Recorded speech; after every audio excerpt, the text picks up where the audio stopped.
नमस्कार, स्वागत है आपका एबीपी न्यूज में। आपके साथ मैं अखिलेश आनंद हूं। साल का आखिरी चंद्र ग्रहण का आखिर क्या महत्व है? क्या यह सिर्फ एक खगोलीय घटना है या फिर इसके और भी कई मायने मतलब हैं? चंद्र ग्रहण को लेकर तमाम तरह के मिथक भी होते हैं, कई तरह की धारणाएं भी होती हैं, कई तरह के अपवाद कहानियां भी होती हैं। उनकी सच्चाई क्या है हम आपको बताएंगे। आप क्या एहतियात बरते वो हम आपको बताएंगे। आपकी राशियों पर क्या असर पड़ने जा रहा है, बहुत महत्वपूर्ण है जानना आपके लिए, वो भी हम आपको बताएंगे। पूरी दुनिया पर, हमारे समाज पर, देश पर, राज्यों पर, राजनीति पर क्या असर होगा इस चंद्र ग्रहण का, उसकी भी बातचीत होगी।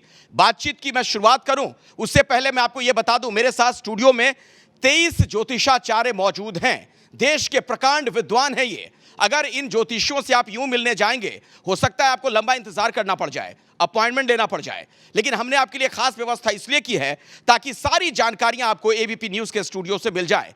एक एक करके इन ज्योतिषाचार्यों से मैं आपकी मुलाकात करवाऊंगा, उनसे बातचीत करूंगा, लेकिन कार्यक्रम की शुरुआत कर लेते हैं शंखनाद के साथ।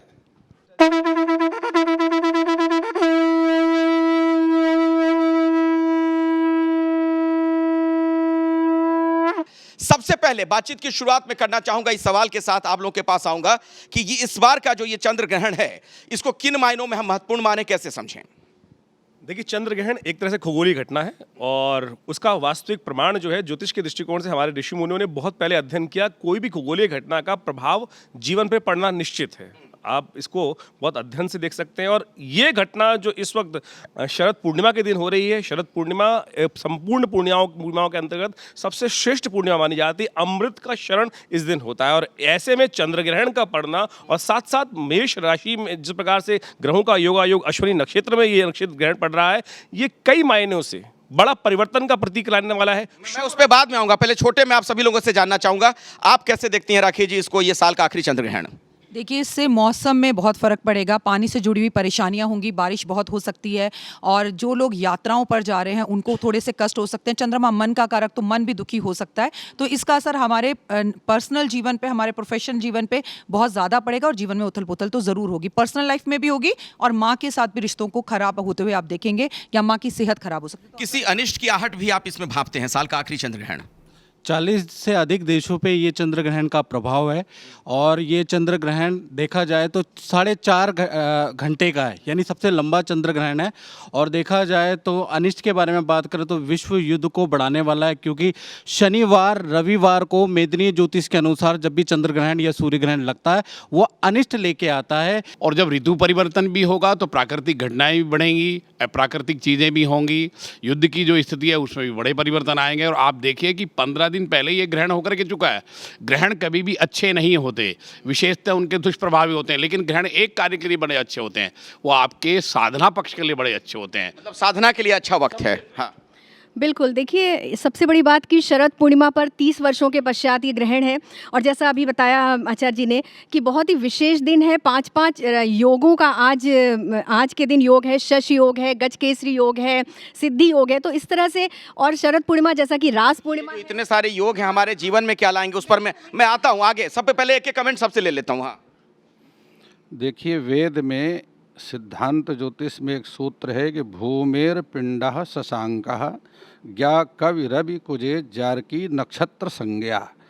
सबसे पृथ्वी के नज़दीक चंद्रमा है जो कि विशेष रूप से मानसिक चिंता को बढ़ाने वाला है और यहाँ पर स्थिति को देश समुद्र तटीय क्षेत्रों से विभिन्न प्रकार के आक्रमण देश में हो सकते हैं और ऐसे आक्रमण से जो गुप्त आक्रमण होने की संभावनाएं हैं उससे देश को सावधान रहना चाहिए। गुप्त आक्रमण हो सकता है, आपकी क्या गणना है इस पर?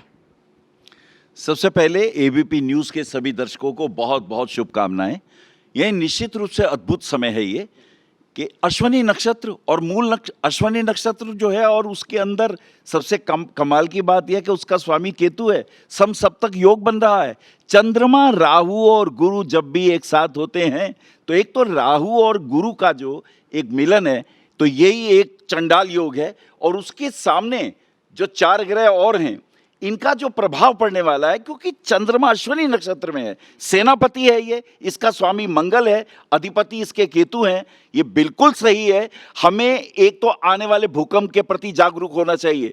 रूस के 200 वैज्ञानिकों ने शोध के बाद ये कहा है कि जब भी चतुर्दशी को ग्रहण आए तो लगभग 35% भूकंप आते हैं, और जब कभी पूर्णिमा या अमावस्या को भूकंप आते हैं या अष्टमी तिथि को भूकंप आते हैं तो 56% भूकंप की समस्या उठ खड़ी होती है, क्योंकि ये अग्नि तत्व में हो रहा है, इसलिए बम भी बरसेंगे, इसलिए युद्ध भी होगा। तो बहुत ज्यादा सावधानी की जरूरत है। मैं आता हूं आपके पास, आपके मुताबिक इस बार साल का आखिरी चंद्रग्रहण क्या कहता है? हर एक आदमी की राशि के ऊपर इसका कहीं ना कहीं जरूर इफेक्ट होता है।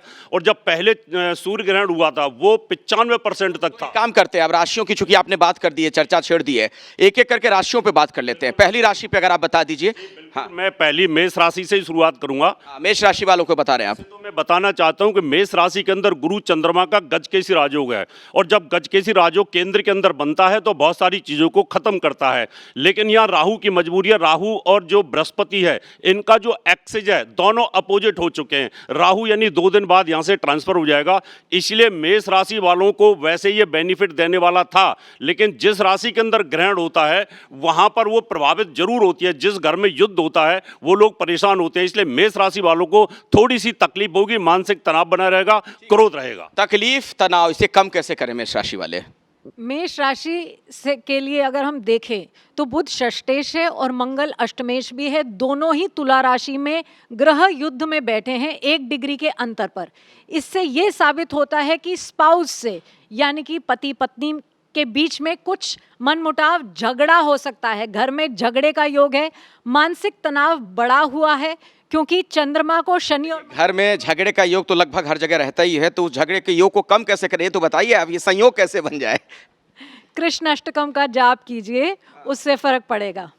उससे फर्क पड़ेगा। द्वितीय राशि है और वृष राशि के लिए घरेलू कलह इत्यादि बढ़ेगा और अकारण धन हानि होने की भी संभावना इस समय रहेगी, जिससे लोगों को थोड़ा सा सावधान। मतलब वृष राशि वाले जो हैं बिना किसी कारण के भी उन्हें धन का नुकसान हो सकता है, अकारण धन हानि हो सकती है, या व्यर्थ व्यय भी, इसको अन्यथा लिया जाए अगर अलग रूप में तो व्यर्थ व्यय भी कर सकते हैं। जिसकी जरूरत ना हो उस जगह पर भी ये खर्च कर सकते हैं, जिसकी वजह से आने वाले समय में इनको आर्थिक परेशानियों का सामना करना पड़ सकता है। वृष राशि वालों को क्या सलाह देना चाहेंगे? इनको राहु के केतु के बीज मंत्र का जाप ज़रूर करना चाहिए कि जिनको इनके जो मेंटली स्ट्रेस आएगा वो इनको बहुत कम आएगा, और इनको ज़्यादा से ज़्यादा पानी का इंटेक करना चाहिए। सिल्वर के चांदी के गिलास में पानी पिएं। अच्छा, कानूनी पचड़े में पड़ सकते हैं। तो इसके लिए इनको राहु और केतु के जाप करने चाहिए। ठीक है, अगली राशि कौन सी है? जी, मिथुन राशि है, और मिथुन राशि के लिए ये ग्रहण सर्वश्रेष्ठ है। जितनी भी राशियां हैं मेष से लेकर मीन तक, यदि सर्वश्रेष्ठ कहा जाए तो मिथुन राशि के लिए, क्योंकि ये ग्रहण मिथुन राशि में आय स्थान पे पड़ रहा है और अर्निंग स्थान पे गजकेसरी योग बन रहा है। 2 दिन बाद राहु यहाँ से परिवर्तित हो रहा है, तो पूर्णतः अर्निंग के स्रोत बनेंगे।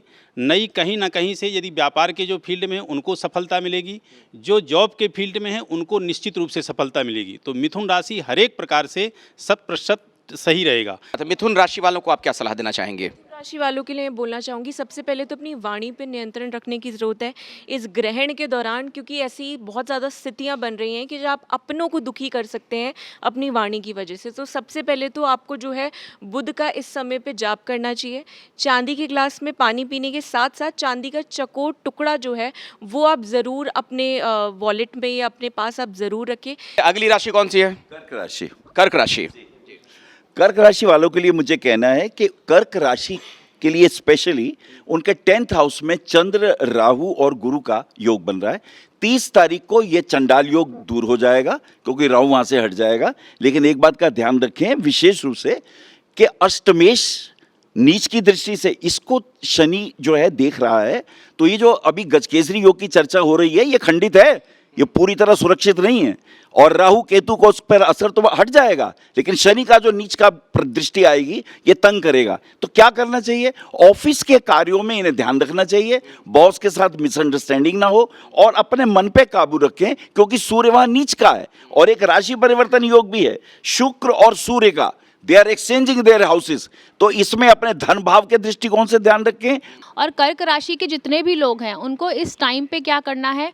ओम नमः शिवाय का जाप करना है, महामृत्युंजय मंत्र का जाप करना है। आप एक चांदी का पात्र लीजिए, उसमें आप पानी भरिए और पानी भरने से पहले 11 बार यदि आप ओम नमः शिवाय का जाप करके वो अट्यून्ड वाटर अगर आप अपनी बॉडी में ग्रहण करेंगे तो 70% हमारी बॉडी में फ्लूइड्स हैं, तो पॉजिटिव इसमें डेवलपमेंट होंगी, पॉजिटिव चेंजेस आएंगे। अगली राशि सिंह राशि है। सिंह राशि के लिए भी ग्रह ये जो ग्रहण है श्रेष्ठ है, कोई खराब नहीं है।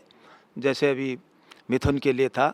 और इसके अलावा मिथुन और सिंह अच्छा है, और पदोन्नति होगी और उनका वर्चस्व बढ़ेगा, समाज में सम्मान बढ़ेगा। मैं इस राशि के लोगों के लिए अगर आप कुछ बताना चाहें कुछ। हाँ। सिंह राशि के लिए ये ग्रहण बहुत ज़्यादा नेगेटिव इम्पैक्ट नहीं लेके आएगा। आप पॉजिटिव रहिए, आपके करियर में बहुत सारी न्यू अपॉर्चुनिटीज़ आ सकती हैं। कोई भी नया प्रोजेक्ट जो है दैट कैन इनिशिएट, वो आपका इनिशिएट हो सकता है। ओवरऑल आपके फिनेंशियल गेन्स भी होंगे। इस पूरे ड्यूरेशन में आप आदित्य हृदय स्तोत्रम का पाठ कर सकते हैं, सूर्य गायत्री मंत्र कर सकते हैं, आप सूर्य नमस्कार कर सकते हैं, अपने फादर की ब्लेसिंग्स लेते रहिए। अगली राशि कन्या राशि। कन्या राशि के जो जातक हैं, इनका कर्म का जो स्वामी है वह आय हाउस में बैठे हैं, इसलिए धन आगमन का अच्छा योग बनता है। अगले 15 दिन तक कन्या राशि वाले जातकों के लिए धन आगमन का अच्छा स्रोत बनता है। अपने जीवन में त्रिपुर सुंदरी राजराजेश्वरी का यह महामंत्र ओम श्रीम श्रीय नमः, यह त्रय अक्षरी महामंत्र है। इसका जितना ज़्यादा से ज़्यादा जप करें लाभ की प्राप्ति होगी। और साथ ही साथ गौ सेवा करें, गौ माता को हरा चारा खिलाएं तो निश्चित तौर पर प्रभु श्री राम की कृपा होगी। अष्टम भाव में पड़ रहा है, तो यहाँ पर एक चीज़ बताना चाहेंगे, महामृत्युंजय का जाप करना बहुत अच्छा रहेगा, क्योंकि हर किसी के पास जो है ये सारी सुविधाएं नहीं होती हैं कि हम चांदी का कुछ कर लें या फिर कुछ अलग से कुछ। तो महामृत्युंजय का जाप आपने जो है रुद्राक्ष की माला पे करना है। मूली लीजिएगा पत्ते के साथ में, क्योंकि पत्ते जो है बुध हो गया और मूली जो है राहु का प्रभाव हो गया। इनको अपने ऊपर से उसार कर ग्रहण के समय आपने रख देना है। चावल, दूध, इन सब का जो है दान करना है। गर्भवती महिलाओं को विशेष कर ध्यान देना है, क्योंकि यहाँ पर एक तो इनको वाहन अगर चला रहे हैं तो सावधानी बरतने की जरूरत है। अगली राशि कौन सी है? देखिए, अगली तुला राशि है। अश्विना तेजसा चक्षुः प्राणान सरस्वती वीर्यम वाचिंद्रो वलेनिंद्राय दद्धुरिंद्रियम। तुला राशि के जातक जो हैं, इनको विशेष रूप से अपने स्वास्थ्य का ध्यान रखने की आवश्यकता है, क्योंकि मेष से सप्तम दृष्टि पश्यन्ति सप्तमम सर्वे शनि जीव कुजादयः। तो एक पाद दृष्टि दसवें तृतीय और संपूर्ण दृष्टि सम सप्तमे चा। संपूर्ण दृष्टि सप्तम पर पड़ने के कारण यहाँ राहु और गुरु का जो योग बन रहा है यह भी विशेष शुभ नहीं है। चंद्रमा के साथ में जो योग बन रहा है ग्रहण, वो तो शुभ है ही नहीं। तो ये सारी स्थितियों को देखकर दाम्पत्य जीवन को प्रभावित किया अवश्य रूप से होगा। और यदि दोनों पति पत्नी नौकरी में हैं तो जिसकी तुला राशि है उसके, या अथवा जिसकी मेष राशि है उसके जीवन साथी की, जातक है या जातिका है, नौकरी की समस्या आ सकती है। धन का बहुत व्यय नहीं करना है, बड़ा इन्वेस्टमेंट नहीं करना है, धन का नुकसान होने की संभावना। तुला राशि वालों को आप क्या सलाह देना चाहेंगे? देखिए, हमारे यहाँ किसी भी आपत्ति विपत्ति से निवारण करने के शास्त्रीय सिद्धांत हैं। जब से पूर्व में आपको स्नान करना चाहिए, तीर्थाटन करना चाहिए, और ग्रहण के मध्य में आपको यज्ञ करना चाहिए, ग्रहण के पश्चात में दान करना चाहिए। तो जो ग्रह जनित वस्तुएं हैं उनका दान करने से उसका शमन होता है। जब आप मध्य में उसका यज्ञ करते हैं तो मंत्र जप के साथ में उनका यज्ञ करते हैं। और तीर्थाटन करने से आपके शरीर की जितनी जल जो है, जल एक ऐसी स्थान होता है जहाँ दोष नहीं आते, जो सारे दोषों का शमन करने की शक्ति रखता है। हम अगर रोज़ स्नान नहीं करेंगे तो अनेक प्रकार के रोगी हो जाएंगे, इसलिए तीर्थाटन का सिद्धांत रखा हुआ है। अगली राशि कौन सी है, जरा बताइए? अगली राशि वृश्चिक है। और देखिए, वृश्चिक के छठे भाव में ये ग्रहण पड़ रहा है। छठे भाव में चंद्रमा का गोचर वैसे भी शुभ नहीं मानते हैं, तो बहुत सावधानी रखनी है। इनको, इनके शत्रु हो सकते हैं, रोग ऋण किससे संबंधित इनको परेशानी हो सकती है, तो इनको अपने स्वास्थ्य का ध्यान रखना है, वाणी पर संयम रखना है। आपकी क्या सलाह है? देखिए, वृश्चिक राशि भारत के लिए बड़ी महत्वपूर्ण है इस वक्त, क्योंकि हमारे प्रधानमंत्री जी की ये राशि है। और ये राशि का प्रभाव यदि हम देखें, मोदी जी की राशि जो आती है वृश्चिक राशि आती है, और इस राशि का ग्रहण का प्रभाव यदि सीधी तरह समझें तो संघर्ष का उदय करता है, गुप्त चिंताओं का उदय करता है। अब इसका निवारण क्या है? ग्रहण बहुत शुभ दिन हो रहा है, कोजागरी की रात। जो जागत है सो पावत है, जो सोवत है सो खोवत है। और कहा जाता है कि इस दिन, कोजागरी के दिन, इंद्र पर जो ऐरावत पर आरूढ़ होकर महालक्ष्मी पूरे संसार का भ्रमण करती हैं। और उस दिन जो दिव्य अथर्व शीर्ष का पाठ करता है उसके जीवन से महालक्ष्मी कृपा भी प्राप्त होने के योग बनते हैं। और ये जो ग्रहण का काल रहेगा 1.5 घंटे का, भारत के दृष्टिकोण से बहुत महत्वपूर्ण रहने वाला है। ऐसे में जो गुप्त चिंताएं, उसके लिए सबसे श्रेष्ठ ये रहेगा कि आप विशेष तौर पर अपना तुलादान कर दें। सबसे श्रेष्ठ दान तुलादान, अन्न का दान ही है। मैं उस पर आता हूं, लेकिन अगली राशि की बात कर लेते हैं। धनु राशि की बात करें और अगर आप धनु राशि की हैं और महिला हैं तो ये ग्रहण आपके लिए एक अचानक से बहुत खर्चे ला सकता है। अगर आप स्टूडेंट्स हैं तो स्टूडेंट्स के लिए अच्छा नहीं है, जैसे कि पीछे तोशिका ने कहा, युवा जो हैं वो सुसाइड अटेम्प्ट कर सकते हैं इस टाइम पर। और जो बड़ा राजनीतिक जोड़ा हो या बड़ा कोई फिल्मी हस्ती हो, उनका तलाक की खबरें हमें आ सकती हैं। धनु राशि वालों के लिए हेल्थ, खासकर उनका पेट खराब होता हुआ दिखाई दे रहा है। आधा बैड है उसको गुड में कैसे परिवर्तित करें, उसके लिए कोई सलाह देना चाहेंगे आप?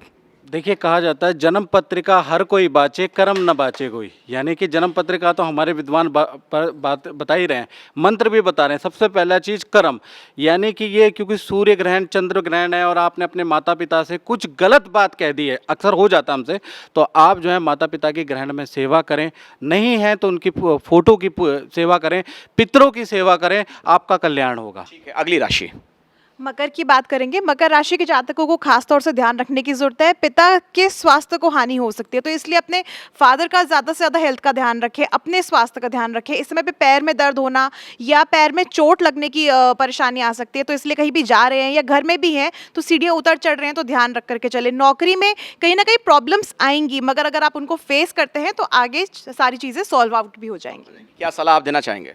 देखिए, सलाह की जहाँ तक बात है, इसमें हमारे यहाँ एक बड़ी प्रसिद्ध युक्ति है। वो कहते हैं सूर्य को राहु से बचाया, चंद्रमा को मस्तक पर लगवाया, मंगल के पराक्रम को जगाया, बुद्ध के और गुरु के विवेक को जगाया, शुक्र को दैत्याचार्य बनाया, शनि को लंका से छुड़ाया, राहु केतु करते जिन्हें नित्य प्रणाम, वही हैं हम सभी को ग्रहण से बचाने वाले। जय हनुमान, जय हनुमान, जय हनुमान। गायत्री को ना भूलें और हनुमान जी की उपासना करें। कुछ नहीं कर सकते, हनुमान चालीसा का पाठ हर कोई जानता है, उसको करें, ग्रहण के दुष्प्रभाव जो से बचेंगे।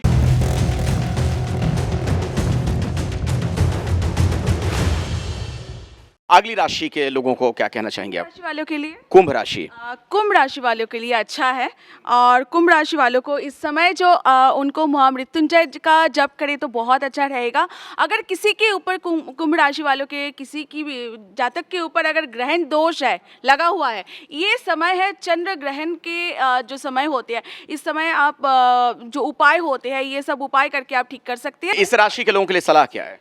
देखिए, नासे रोग हरे सब पीरा, जपत निरंतर हनुमत वीरा। हनुमान जी महाराज सबको जो है सो रक्षा करते हैं। आप बजरंग बाण के पाठ करें। अगली राशि कौन सी है? अगली राशि मीन राशि है, और देखिए मीन राशि के लिए या मीन लग्न वालों के लिए ये ग्रहण उतना बुरा नहीं होने वाला है, क्योंकि उनकी समस्या पहले से ही बनी आ रही थी। जैसे जिन लोगों को आर्थिक समस्या थी, एक्स्ट्रा इनकम्स की, जैसे टेनेंट्स नहीं है या उनके शॉर्ट टर्म कॉन्ट्रैक्ट्स खत्म हो गए, तो इस तरह के अवसर अब उनको मिलने वाले शुरू होंगे। उपाय के तौर पे जिनको अभी तक नहीं मिले हैं, अगले 15 दिनों में जो उम्मीद कर रहे हैं कि मुझे छोटे कुछ एक्स्ट्रा साइड हसल्स या कॉन्ट्रैक्ट्स मिल जाएं, तो उनके लिए ये कहा जा सकता है कि छोटे बच्चों को कपड़े और खिलौने जितने कहते हैं ना कि अपनी क्षमता अनुसार आप जो है दान कर सकें तो करें, और हनुमान जी की पूजा ज़रूर करें मंगलवार को। कुल मिलाकर हर राशि के लोगों के लिए आप लोगों की एक सलाह जरूर की, हनुमान जी की पूजा जरूर करें। सारी राशियां हो गई। हाँ, मेरे ख्याल से सारी राशियों पे बात हो चुकी है।